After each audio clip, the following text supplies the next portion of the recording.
Villar. Hello po, Sir 1 week. Super kilig po ako sa inyong dalawa. Kailan po ang kasal?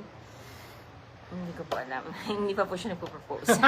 Hi! Shoutout daw po from Kent, UK. Si Israel Jimenez. Watching here from Cagayan de Oro. Si Shini Galpe Hinart. I'm really sorry if I pronounce your name wrong. I'm trying my best kasi medyo madami nagme-message. Benji Has de la Cruz. Wayna is watching. Ibaba niyo na po ang phone. Ba't namin ibababa? Anong meron? Ano pong lovebirds? Bakit? Ba't ka nanonood kung gusto mong ibaba yung phone?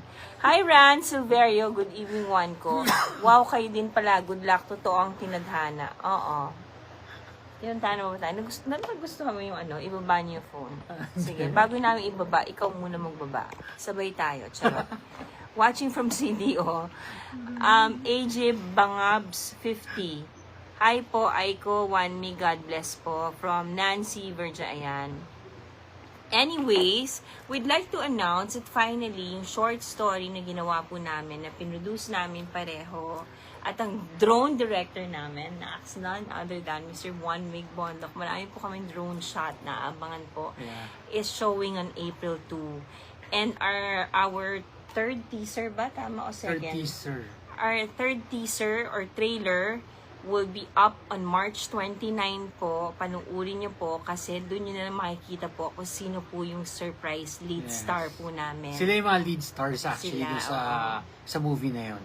Oo. Ayan. Siyempre, this is directed by Ronald Guyo and edited by Direct Tom Nava. So, asahan yung pinaganda namin tong storya namin na kung ano yung nangyari sa actual na buhay namin dati, yun po yung makikita nyo. So, yun. So, pinili talaga namin na maikwento lahat.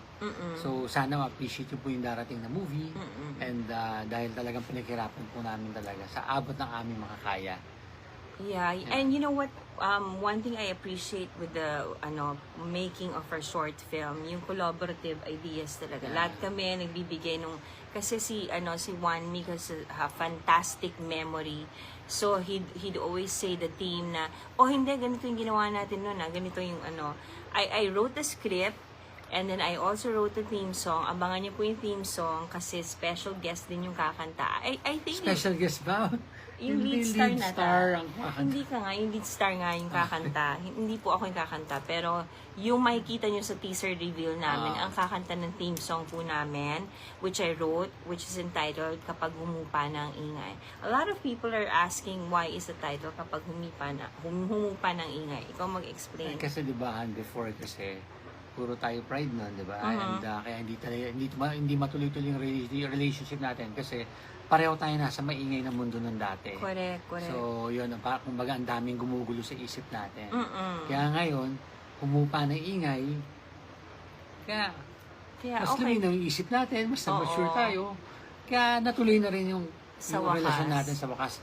After po 29 years. Yeah, after 29 years in the making. Yeah. So, ayun. So, sana abangan nyo kasi pinaghirapan namin to.